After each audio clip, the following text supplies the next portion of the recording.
నడుపునను ఆలోచనే నా ఆధారం. నేనేమి చేసిన నెట్లున్నన్ దేవుని చేయి నన్నడుపు.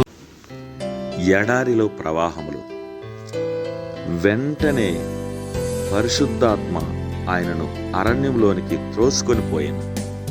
మార్కు 1:12. ఇది దేవుని ప్రేమకు రుజువుగా కనబడుతుంది. వెంటనే జరిగిందేంటి?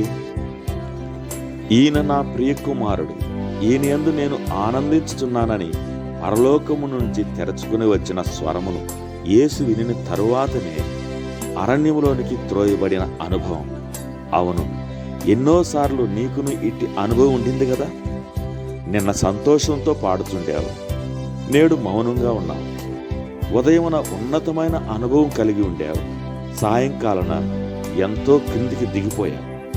నా మార్గమును ప్రభువు దాచి ఉన్నాడని నీవు చెప్పగలవు.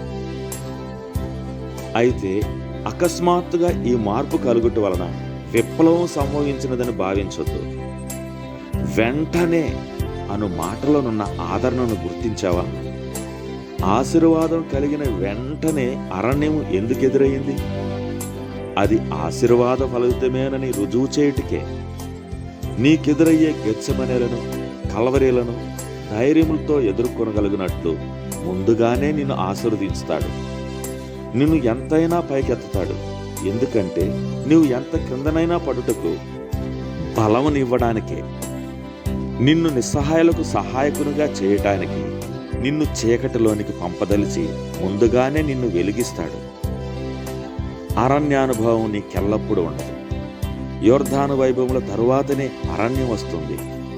ఆత్మభారమును మోయడానికి కుమారుని దర్శనమే నిన్ను యోగ్యునిగా చేయగలదు. అరణ్యమందలి ఆకలిని బలపరచుటకు ముందుగానే బాప్తిస్మ మహిమను చూడవలసి ఉంటుంది. ఆశీర్వాదము, అరణ్యము. పరిశోధన అనంతరం పరిశుద్ధులు మహా గొప్ప ఆత్మీయ అనుభవాలను పొందారు. ఇది సాధారణ సంగతి కాదు.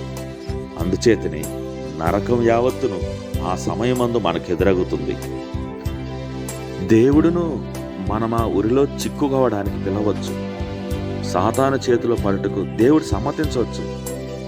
ఎవరు నిజముగా తమ ఆత్మలను ఆయన చేతిలోనికి ఇచ్చుకునుందరో వారిని ఆయన భద్రపరుస్తాడు. వారు సాతాను ఉరిలో నుండి తప్పించుకొని జయశీలురుగా బయటికి రాగలరు. అలాంటి వారి వలన దేవునికి మరి ఎక్కువైన ప్రయోజనం ఉంటుంది. దేవుడు తన బిడ్డలు ఇలాంటి యుద్ధశూరులుగా ఉండవలననే కోరుతున్నాడు. వారు బహుగా ఫలిస్తారు.